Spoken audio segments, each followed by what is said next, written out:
Assalamualaikum warahmatullahi wabarakatuh. Hai semuanya. Sebelumnya perkenalkan, nama saya Brian Dewi Pak Adipi Masukandar dari Poltekkes Kemenkes Tasikmalaya, jurusan D3 Farmasi tingkat 1 kelas A dengan NIM P20630121031. Maksud dan tujuan saya di sini adalah untuk mempresentasikan materi tentang mengatur pola makan hidup sehat dengan memakan makanan bergizi. Namun, sebelum saya lanjutkan, alangkah baiknya teman-teman semua bisa membantu saya dengan menekan tombol like dan subscribe agar saya lebih bersemangat untuk membuat video-video selanjutnya. Baik, saya lanjutkan ke videonya. Kesehatan merupakan suatu hal yang penting dan perlu diperhatikan karena dengan tubuh yang sehat, tentu saja jiwa akan baik dan pikiran akan seimbang. Tubuh yang sehat juga mendukung Anda untuk melakukan berbagai kegiatan dan aktivitas tanpa adanya hambatan. Menjaga kesehatan bisa dilakukan dengan berbagai macam cara, salah satunya adalah materi yang akan saya bahas sekarang, yaitu cara mengatur pola makan dengan memakan makanan bergizi seimbang. Tentunya sebelum kita semua bisa mengatur pola makan sehat, yang pertama kita harus ketahui adalah apa itu makanan sehat dan bergizi. Bisa dilihat dari gambar yang ada di samping saya. Apakah sudah terbayang oleh teman-teman semua makanan sehat itu seperti apa? Baik, akan saya jelaskan apa itu makanan yang sehat dan bergizi. Makanan yang sehat adalah makanan yang higienis serta banyak mengandung gizi. Makanan dapat dikatakan higienis jika makanan tersebut bebas dari kuman dan penyakit dan tidak boleh bersifat meracuni tubuh manusia. Makanan haruslah sehat karena makanan akan masuk ke dalam tubuh manusia melalui sistem pencernaan. Pola makan yang baik selalu mengacu pada terpenuhinya semua zat gizi sesuai dengan kebutuhan. Lantas, apa itu gizi? Gizi adalah suatu proses organisme menggunakan makanan yang dikonsumsi secara manual melalui proses pencernaan, absorpsi, transportasi, penyimpanan metabolisme, dan pengeluaran zat-zat yang tidak digunakan untuk mempertahankan kehidupan pertumbuhan dan fungsi normal bagi organ-organ serta menghasilkan energi.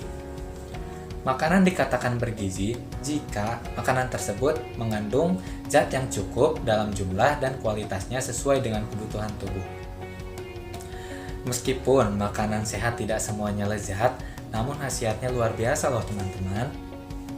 Menu sehat bukan berarti makanan lezat, enak, dan mewah.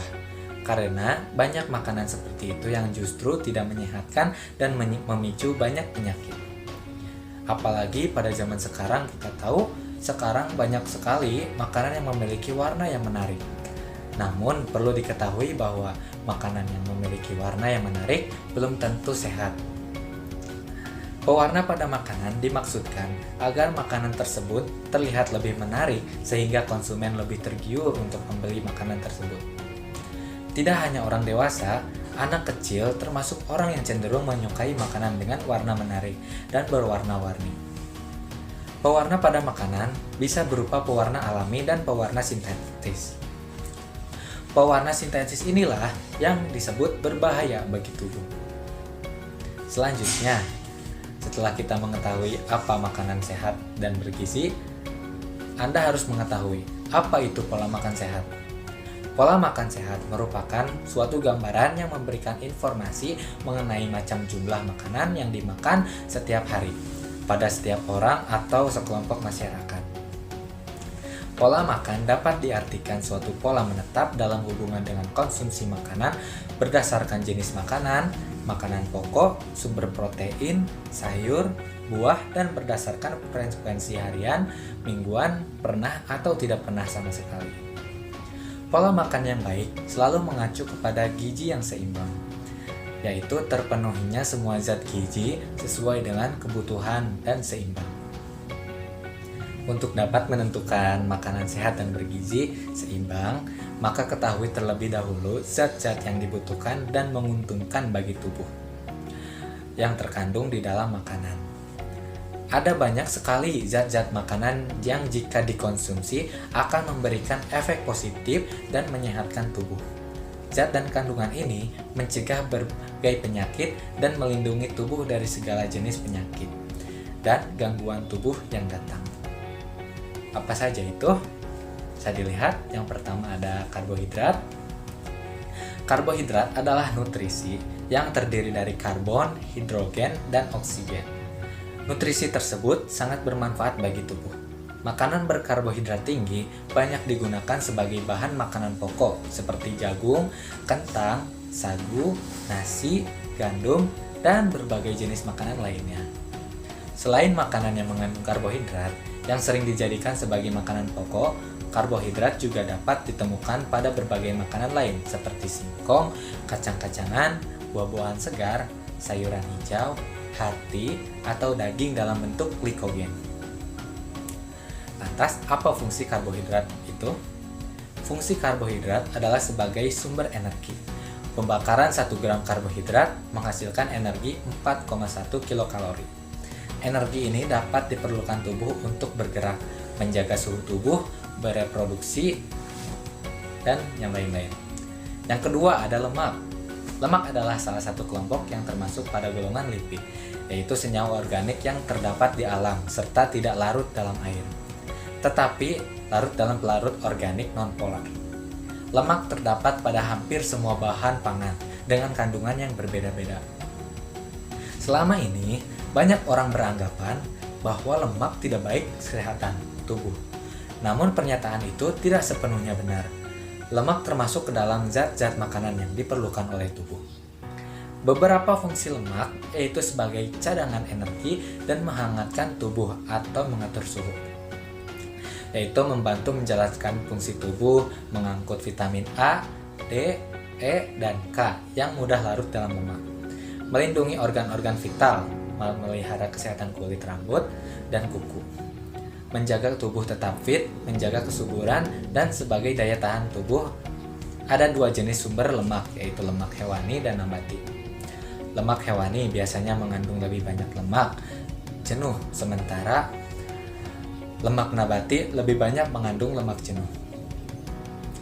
Lemak hewani bisa ditemukan pada makanan yang berasal dari hewan seperti susu, telur, dan ikan. Sementara lemak nabati bersumber dari tumbuh-tumbuhan seperti kacang-kacangan, biji-bijian, buah, dan sayur. Kemudian yang ketiga ada protein. Protein adalah substansi organik dan memiliki kemiripan dengan lemak dan karbohidrat, yaitu tersusun atas unsur karbon, hidrogen, dan oksigen. Namun, protein memiliki unsur yang tidak dimiliki oleh karbohidrat dan lemak, yaitu unsur nitrogen. Protein bagi manusia merupakan zat yang paling dibutuhkan. Adapun fungsi protein dalam tubuh yaitu membantu pembentukan otot dan sel dalam tubuh. Yang pertama, menjaga kesehatan daya tahan tulang dan kulit. Kedua, sebagai pertahanan tubuh atau antibodi. Ketiga, membantu pertumbuhan anak-anak.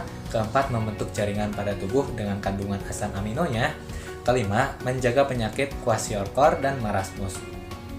Keenam, membantu proses penyembuhan luka. Ketujuh, mempercepat reaksi biologis dalam tubuh. Kedelapan, protein yang terkandung dalam mioglobin berfungsi mengangkat oksigen dalam otot.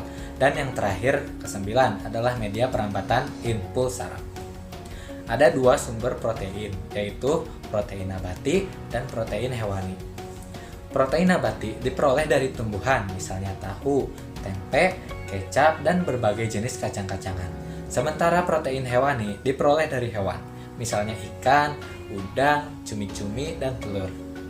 Protein hewani mengandung asam amino yang lebih lengkap daripada protein nabati. Dan yang keempat, ada vitamin. Vitamin merupakan molekul organik yang sangat diperlukan oleh tubuh untuk proses metabolisme dan pertumbuhan yang normal. Vitamin merupakan nutrisi tambahan yang dibutuhkan tubuh untuk menunjang kinerja tubuh.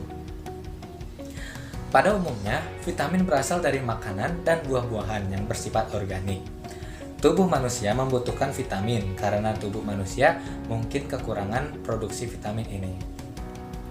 Ada sekitar 13 jenis vitamin yang dikenal luas di masyarakat.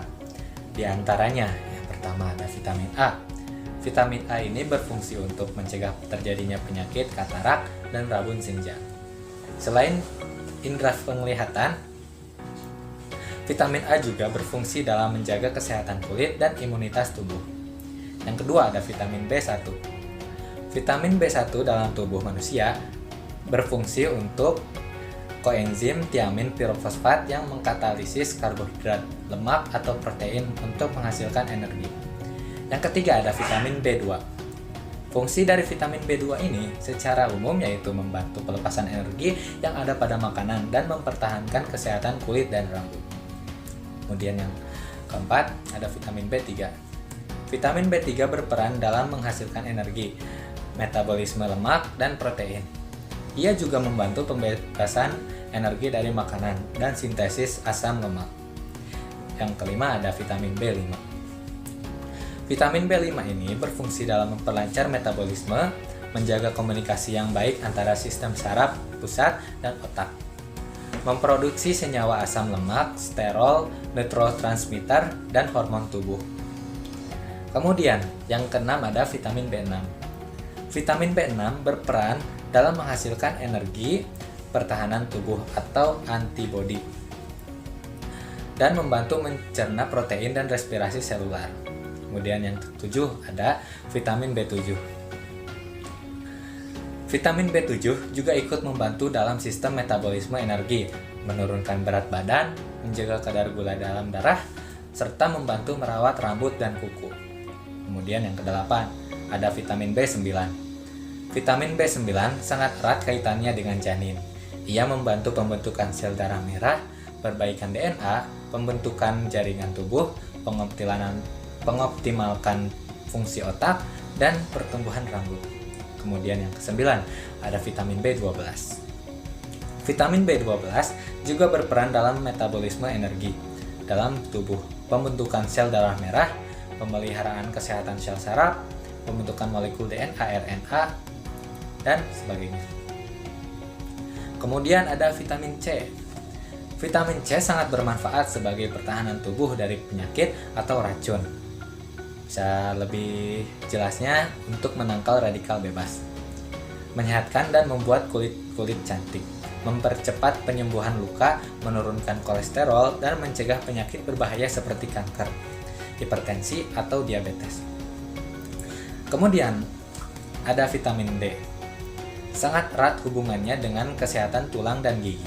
Vitamin ini membantu meningkatkan penyerapan kalsium dan fosfor untuk kesehatan tulang maupun gigi, sehingga tulang dan gigi kuat dan sehat.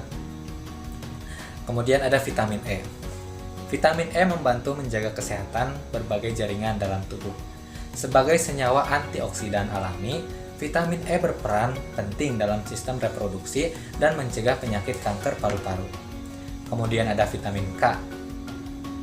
Vitamin K erat kaitannya dengan penyembuhan luka dan pembekuan darah. Jika tubuh kekurangan vitamin K, maka darah akan sukar berhenti jika terluka. Kemudian zat yang dibutuhkan oleh tubuh selanjutnya ada mineral. Pada dasarnya ada dua jenis mineral, yaitu makromineral dan makromineral.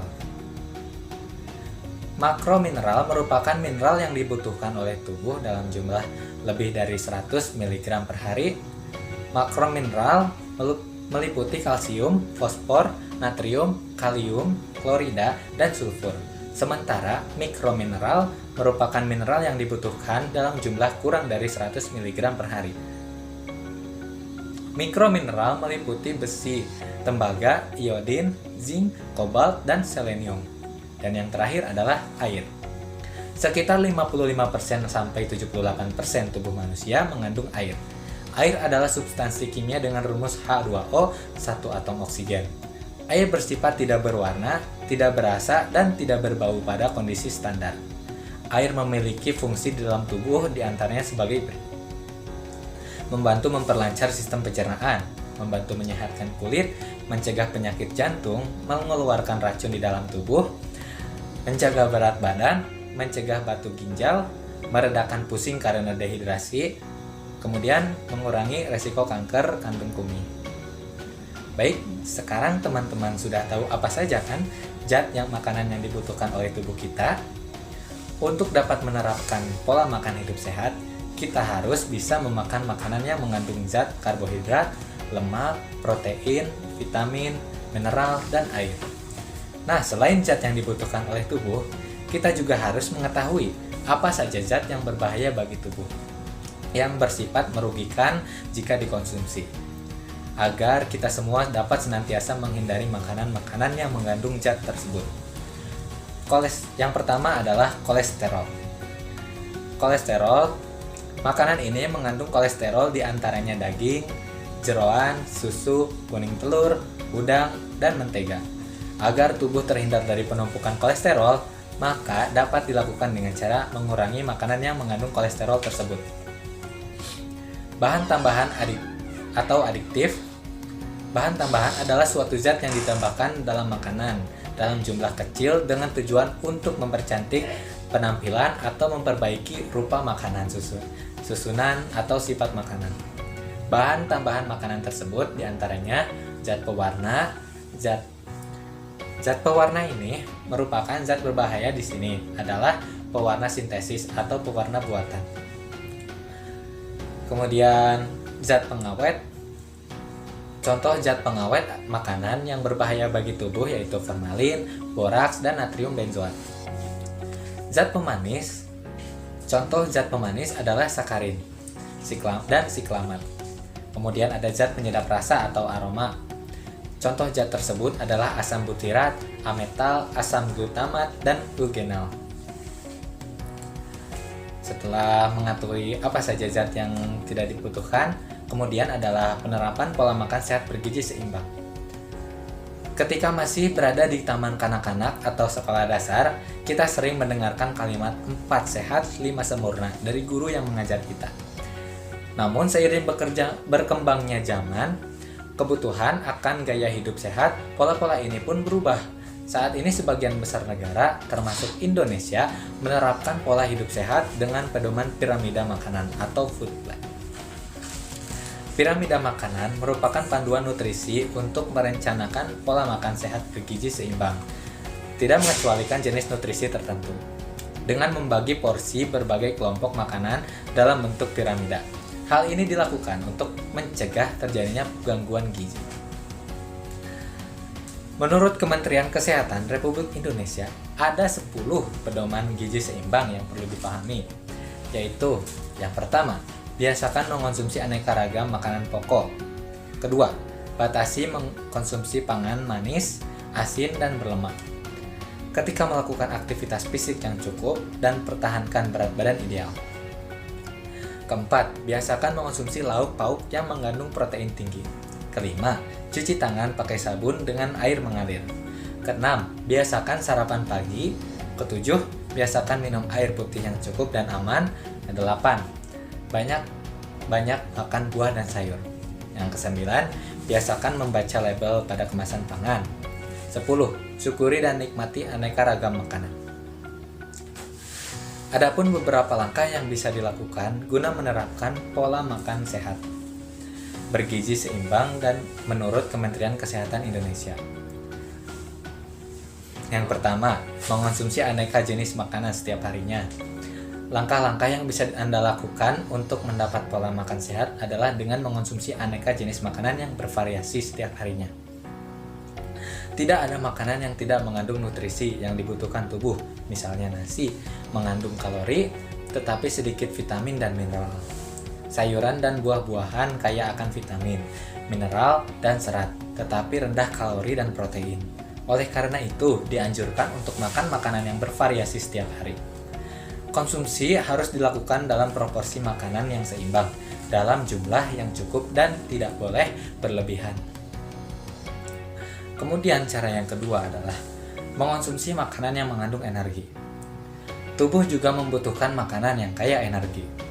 Kebutuhan energi yang dibutuhkan setiap orang dapat dipenuhi dengan makanan yang mengandung karbohidrat, lemak baik, dan protein.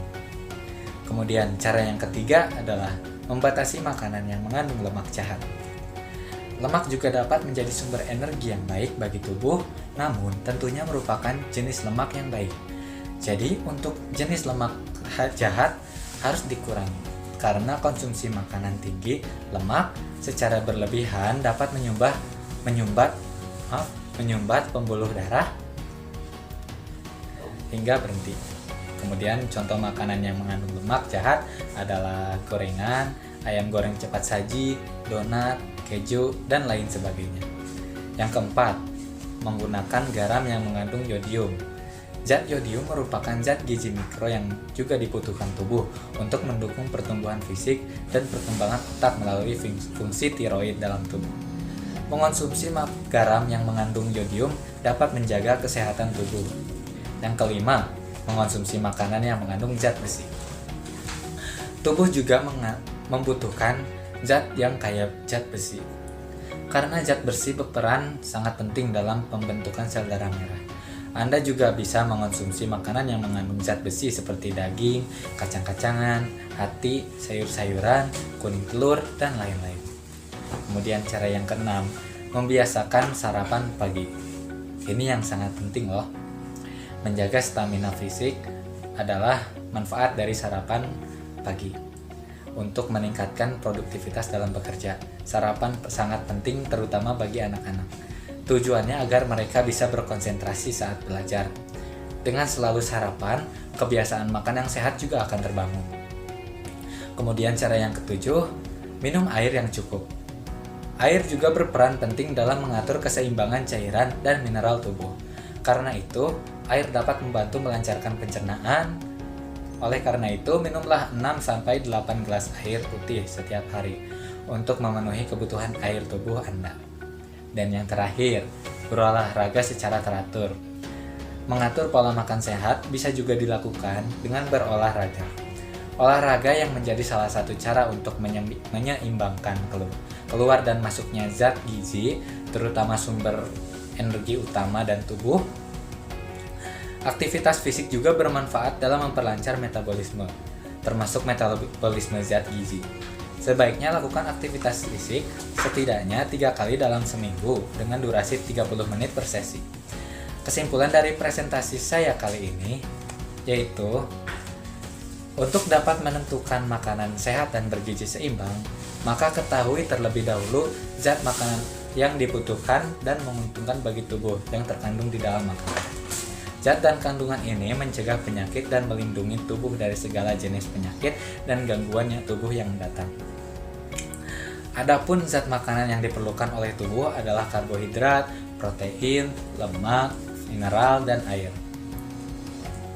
Tentu saja untuk dapat mengatur pola makan sehat bergizi seimbang, kita juga harus mengetahui apa saja zat makanan yang dapat merusak tubuh jika dikonsumsi seperti kolesterol, zat pewarna buatan, zat pengawet buatan, zat penyedap rasa, dan pemanis buatan. Langkah-langkah yang bisa dilakukan untuk menerapkan pola makan sehat bergizi seimbang bisa dilakukan dengan cara mengonsumsi aneka jenis makanan setiap harinya, yang tentunya mengandung zat yang diperlukan oleh tubuh. Mengonsumsi makanan yang mengandung energi, membatasi makanan yang mengandung lemak jahat, menggunakan garam yang mengandung yodium, kemudian mengonsumsi makanan yang mengandung zat besi, membiasakan sarapan pagi, minum air yang cukup, dan berolahraga dengan teratur. Sekian presentasi dari saya menyadari bahwa masih banyak kekurangan dalam presentasi saya kali ini, maka dari itu kritik dan saran akan saya terima demi menjadi lebih baik di masa depan. Terima kasih atas perhatian teman-teman sekalian. Mohon maaf atas segala kekurangan saya. Saya Brian Dwi Pak Adi Bima Sukandar, pamit undur diri. Wassalamualaikum warahmatullahi wabarakatuh.